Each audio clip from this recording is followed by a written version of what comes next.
Magluluto tayo ngayon ng laing. Binilad ko to kahapon.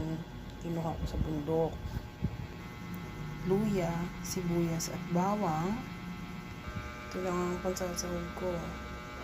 Dried na maliliit na hipon. Leftover na bagoong alamang. Bagoong alamang yan. Leftover na daing. At dalawang Coco Mama fresh gata. Magsisimula na tayo. Bawang muna, ginisang bawang. Then sibuyas. Nauna yung bawang bago sibuyas. Sa akin yun, version ko.